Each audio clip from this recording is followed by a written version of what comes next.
तो लीजिए प्यारे विद्यार्थियों, आप सबके लिए मैं लेकर आ चुका हूँ एमपी बोर्ड परीक्षा 2026 के लिए कक्षा 10 का आपका हिंदी विषय का पूरा पेपर और इस पेपर का पूरा सॉल्यूशन। जी हाँ प्यारे विद्यार्थियों, आज हम यहाँ पर पूरा का पूरा क्वेश्चन पेपर विद सॉल्यूशन के साथ में देखने वाले हैं। एक भी क्वेश्चन का आंसर प्यारे बच्चों यहाँ से आपका मिस नहीं होगा अगर आपने इस पेपर को अच्छे प्रकार से देख लिया तो। जी हाँ प्यारे विद्यार्थियों, आज हम यहाँ पर 6 मार्च को होने वाला कक्षा 10 का हिंदी विषय का पूरा पेपर विद सॉल्यूशन के साथ में देखेंगे। एक भी क्वेश्चन का आंसर प्यारे बच्चों यहाँ से आपका मिस नहीं होगा। तो चलो अपन जल्दी से आगे बढ़ते हैं, समझते हैं कि आपका बोर्ड परीक्षा 2026 का कक्षा 10 का हिंदी विषय का पेपर परीक्षाओं में कैसा आएगा। तो देखिएगा प्यारे विद्यार्थियों, इस प्रकार का क्वेश्चन पेपर आपको परीक्षाओं में देखने को मिलेगा। जैसे ही आपके हाथ में पेपर आता है ना, तो सबसे पहले प्यारे बच्चों देखो यहाँ पर आपको अपने रोल नंबर लिख लेने हैं। टोटल पेज आपके पेपर में प्यारे बच्चों देखो 8 होंगे और टोटल क्वेश्चन आपके पेपर में 23 पूछे जाएंगे। 3 घंटे में प्यारे बच्चों देखो पूरा का पूरा क्वेश्चन पेपर आपको हल करके आना होगा। और पूरे पेपर के प्यारे बच्चों देखो अगर आप लोग हल कर लोगे ना, तो आपको 75 अंक दिए जाएंगे। हाई स्कूल मुख्य परीक्षा वर्ष 2026 का पेपर है जो कि हिंदी विषय का है। और जैसा पेपर प्यारे बच्चों आज मैं यहाँ पर आपको दिखाऊंगा, ठीक वैसा का वैसे क्वेश्चन पेपर आपको 6 मार्च को आपको परीक्षाओं में देखने को मिलेगा। तो इसलिए प्यारे विद्यार्थियों, आप लोग इस पेपर को अच्छे प्रकार से देखकर जरूर जाइएगा, ताकि प्यारे विद्यार्थियों आप सबको ये पूरा का पूरा पेपर अच्छे प्रकार से समझ में आ सके। तो देख लीजिएगा पूरा का पूरा क्वेश्चन पेपर प्यारे बच्चों ए टू जेड में आपको विद सॉल्यूशन के साथ में बताने वाला हूँ। इस प्रकार का क्वेश्चन पेपर प्यारे बच्चों आपका परीक्षाओं में आपको देखने को मिलेगा। थोड़ा सा नीचे अगर आप लोग यहाँ पर नीचे जाओगे ना, तो यहाँ पर आपको निर्देश देखने को मिलेंगे। निर्देशों को आप लोग अच्छे प्रकार से जरूर देख लेना। और खासकर प्यारे बच्चों देखो, सबसे पहले आपको फोकस करना चाहिए आपको 1 से लेकर 5 तक के जो क्वेश्चन पूछे जाते हैं, क्योंकि देखो ये 30 अंक के आपके वस्तुनिष्ठ प्रश्न होते हैं। और 6 से लेकर 17 तक जो प्रश्न पूछे जाते हैं, ये भी देखो आपके लगभग 2-2 अंक वाले क्वेश्चन होते हैं, जो कि काफ़ी सारे होते हैं। अगर आप लोग पे इसके 1 से लेके 5 तक के और 6 से लेके 17 तक के पेपर को भी हल कर लेते हो ना, लगभग आधे से ज़्यादा नंबर का आपका यहाँ से कवर हो जाएगा।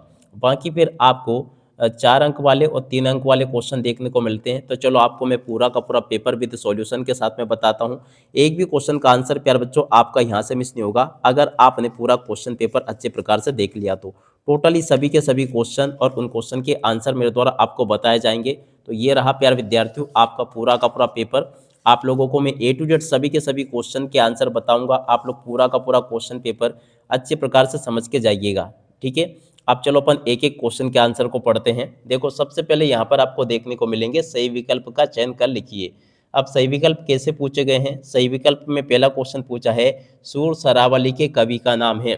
तो देखिएगा प्यारे विद्यार्थियों, सूर सरावली के कवि का नाम है सूरदास। तो यहाँ से आपको सूरदास लिख लेना है। और अब अगला क्वेश्चन पूछा है कवि निराला का जन्म में हुआ था। तो देखिएगा प्यारे विद्यार्थियों, कवि निराला का जन्म कब हुआ था, 1899 में, आप लोग याद रखना। और उसके बाद में देखो प्यारे विद्यार्थियों, अब आपकी परीक्षाओं के लिए कोई ज़्यादा समय नहीं बचा है। इसलिए प्यारे विद्यार्थियों, मेरे द्वारा आप सबको लगातार प्रैक्टिस करवाई जा रही है। और आप सब लोग प्यारे बच्चों अगर मेरे द्वारा डेवलप किए गए कोर्स को खरीदना चाहते हो ना, तो आप लोग मुझे कमेंट में बता देना, मैं आपको उस कोर्स को डाउनलोड करने के लिंक दे दूंगा, ठीक है। अब यहाँ पर क्वेश्चन पूछा कुआसा का अर्थ है। देखिएगा प्यारे विद्यार्थियों, कुआसा का अर्थ क्या होता है, कोहरा। कोहरा प्यारे बच्चों इस क्वेश्चन का उत्तर होगा। और अब अगला क्वेश्चन अपन पढ़ते हैं, प्रगतिवादी कवि है। तो देखिएगा प्यारे विद्यार्थियों, प्रगतिवादी कवि कौन है, मुक्तिबोध है।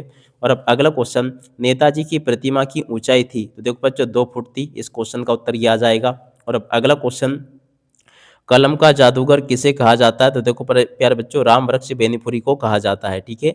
यहाँ तक के सभी क्वेश्चन और उन क्वेश्चन के उत्तर प्यारे बच्चों मैंने आपको बता दिए।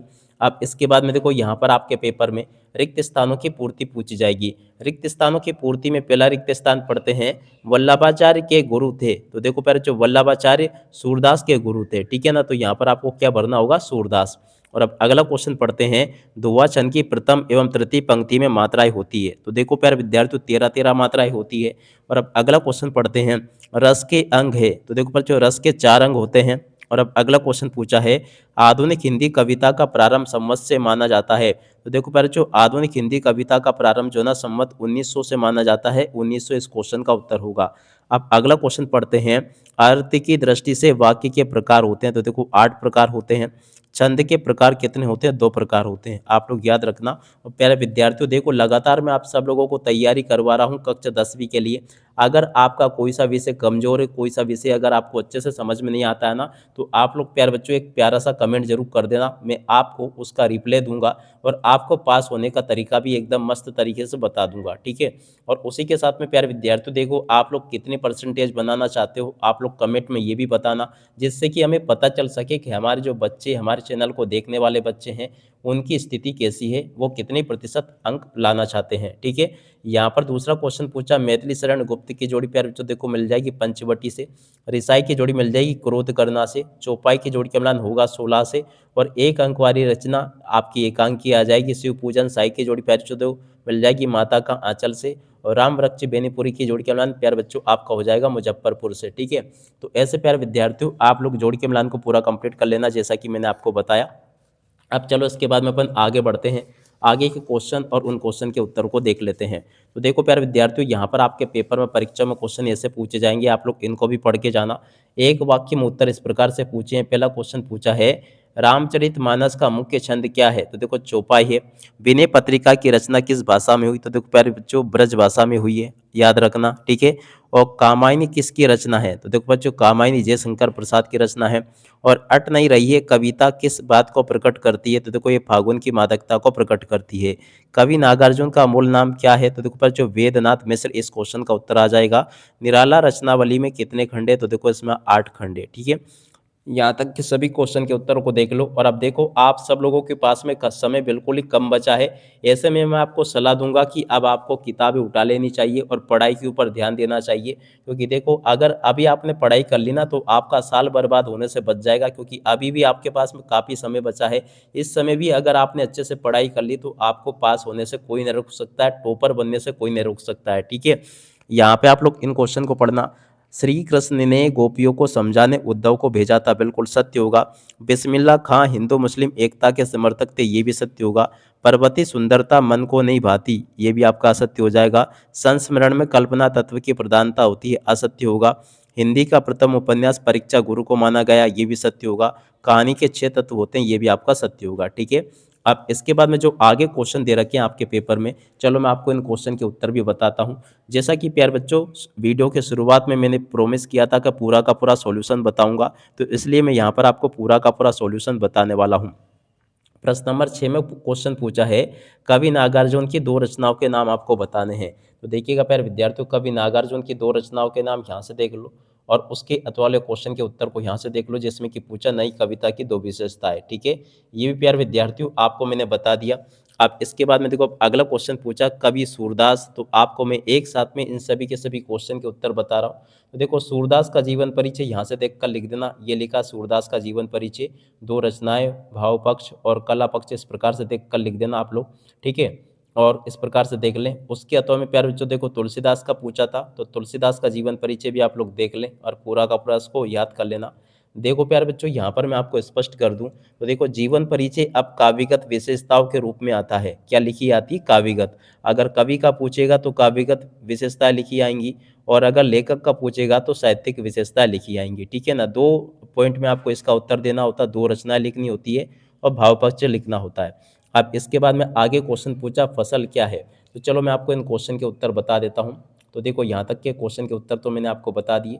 फसल क्या है इस क्वेश्चन के उत्तर को यहाँ से देख लो, इसके अथवा वाले क्वेश्चन के उत्तर को यहाँ से देख लो, ये भी प्यारे विद्यार्थियों आपको मैंने बता दिया है। और उसके बाद में चलो अपन आगे बढ़ते हैं, आगे क्वेश्चन को पढ़ लेते हैं। तो देखिएगा प्यारे विद्यार्थियों अब आगे क्वेश्चन पूछा है कविता में बादल किन किन अर्थों की ओर संकेत करता है? तो देखिएगा प्यारे विद्यार्थियों कविता में बादल किन किन अर्थों की ओर संकेत करता है, इस क्वेश्चन के उत्तर को देख लीजिएगा। स्मृति को पाते बनाने से कवि का क्या आशय है, इस क्वेश्चन के उत्तर को भी आप लोग देख कर जाइएगा। काव्य की परिभाषा प्यारे बच्चों आपको लिखनी है, इस क्वेश्चन के उत्तर को भी देख ले। पुनरुक्ति प्रकाश अलंकार की परिभाषा प्यारे बच्चों यहाँ से देख कर जाइएगा। और उसके बाद में देखो आगे क्वेश्चन पूछे हैं रस किसे कहते हैं, चौपाई छंद की परिभाषा आपको लिखनी है। राम रक्ष बेनीपुरी अथवा यतीन्द्र मिश्रा का साहित्यिक परिचय आपको लिखना है। तो इस प्रकार से प्यारे विद्यार्थियों आप लोग इन क्वेश्चन के उत्तर को देख लीजिएगा। यहाँ तक के सभी क्वेश्चन के उत्तर मैंने बता दिए। चौपाई छंद की परिभाषा ये लिखी है। राम वृक्ष बेनीपुरी का जीवन परिचय प्यारे बच्चों ये लिखा है, क्योंकि देखो यहाँ पर आप लोग देख सकते हो राम वृक्ष बेनीपुरी अथवा यतीन्द्र मिश्र का साहित्यिक परिचय, जैसा कि मैंने शुरुआत में आपको बताया था कि अब लेखक परिचय साहित्यिक परिचय के रूप में पूछे जाते हैं। तो इसमें आपको 2 रचनाएं और भाषा शैली लिखकर आनी होती है। तो ऐसे आप लोग देख लेना, 2 रचना और भाषा शैली इस प्रकार से आपको ये लिख देनी है, ठीक है। और उसके बाद में चलो अपन आगे बढ़ते हैं, अगला क्वेश्चन पढ़ते हैं। यहाँ पर क्वेश्चन पूछा, भगत की पुत्रवधू उन्हें अकेला क्यों नहीं छोड़ना चाहती थी। तो देखो प्यारे बच्चों, इस क्वेश्चन के उत्तर को यहाँ से देख लेना, जो कि मैं आपको बता चुका हूँ। अब इसके बाद में चलो अपन आगे बढ़ते हैं। नाटक और एकांकी में अंतर प्यारे बच्चों आप लोग यहाँ से कवर कर लेना। और उसके बाद में देखो अगला क्वेश्चन पूछा है, लेखिका मन्नू भंडारी के व्यक्तित्व पर किन किन व्यक्तियों का प्रभाव पड़ा। देखो प्यारे बच्चों, यहाँ से आप लोग इस क्वेश्चन के उत्तर को देख लो और पूरा का पूरा इसको भी याद कर लेना। यहाँ पर प्यारे विद्यार्थियों मेरे द्वारा ये पूरा का पूरा क्वेश्चन और इस क्वेश्चन का उत्तर बता दिया गया है।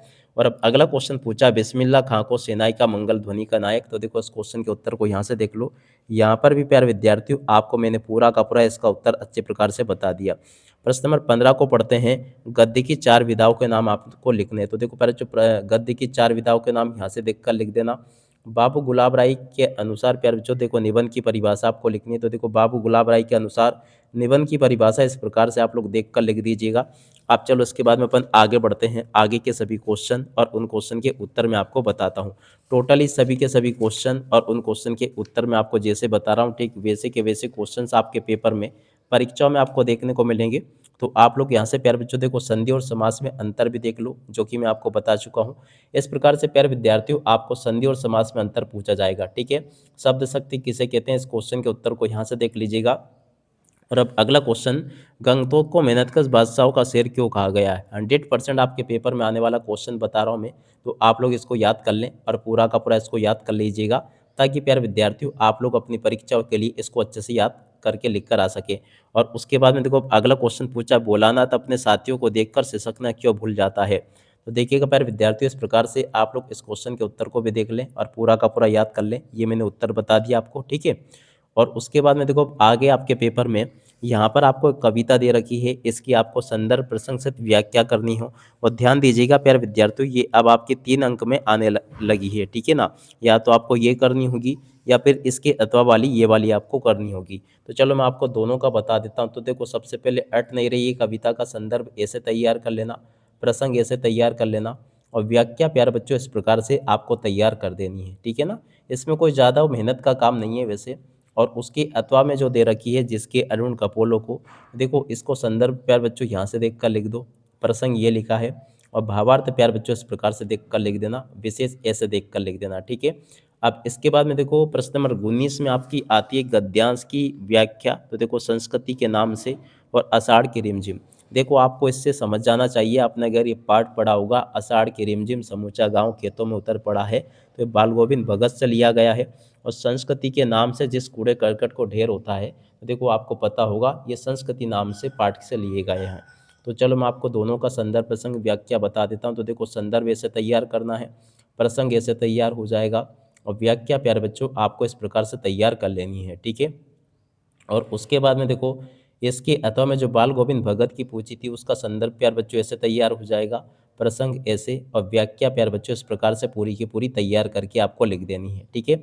इस प्रकार से प्यार बच्चों आपको मैं यहाँ तक का पूरा सॉल्यूशन बता चुका हूँ। अब देखो प्रश्न नंबर 20 में आपसे अनुशासन का महत्व विषय पर अनुच्छेद लेखन पूछा गया है। तो चलो प्यार बच्चों आपको मैं अनुशासन का महत्व विषय पर अनुच्छेद लेखन बता देता हूँ। देखो प्यारे बच्चों इस प्रकार से आपको अनुच्छेद लेखन करना होता है, जो कि मैं आपको बता चुका हूँ। उम्मीद है कि आपको पूरा का पूरा समझ में आ गया होगा। अब इसके बाद में देखो प्रिय खेल के ऊपर यहाँ से आप लोग देख लीजिएगा, ये भी प्यारे विद्यार्थियों आपको मैं पूरा का पूरा बता चुका हूँ। और उसके बाद में देखो अगला क्वेश्चन पढ़ते हैं 21वां, निम्नलिखित अपठित गद्यांश पद्यांश की काव्यांश को पढ़कर प्यारे बच्चों आपको इसकी 3 प्रश्न पूछे जाएंगे, इन तीनों के उत्तर आपको लिखने होंगे। तो चलो मैं आपको तीनों के उत्तर बता देता हूँ। पहले का उत्तर प्यारे बच्चों ये लिखा है और दूसरे का उत्तर प्यारे बच्चों ये लिखा, तीसरे का उत्तर प्यारे बच्चों ये दे रखा है। और उसके बाद में देखो अगला क्वेश्चन पढ़ते हैं, आगे आपके पेपर में परीक्षा में क्वेश्चन कैसे पूछे जाएंगे।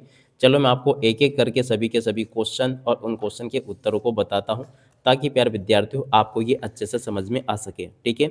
अब इसके अथवा में प्यारे बच्चों आपको देखो इस प्रकार से पद्यांश देखने को मिलेगा। तो पद्यांश की आप लोग यहाँ से काव्यांश की देख लीजिएगा, ये पूरा का पूरा पद्यांश काव्यांश एक ही होता है।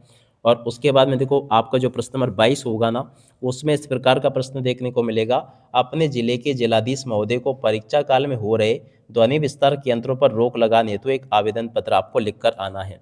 तो देखिएगा प्यारे विद्यार्थियों, आप लोग इस आवेदन पत्र को देख कर जाइएगा। ध्वनि विस्तारक यंत्रों पर रोक लगाने हेतु आवेदन पत्र 100% आपके पेपर में पूछा जाएगा। तो आप लोग यहाँ से देख लें, पूरा का पूरा प्यारे बच्चों देखो ये आवेदन पत्र मेरे द्वारा आपको बता दिया गया है, जो कि एकदम सरल भी है। कोई भी बच्चा प्यारे बच्चों देखो इसको आप लोग अच्छे से याद कर सकते हो, कोई ज़्यादा कठिन नहीं बताया मैंने आपको, और जैसा बताया ना ठीक वैसा का वैसे आपको पेपर में देखने को मिलेगा। अब चलो इसके बाद में अपन आगे बढ़ते हैं, आगे क्वेश्चन पढ़ते हैं क्या दे रखे हैं। तो देखो इस प्रकार से आपके पेपर में क्वेश्चन देखने को मिलेंगे।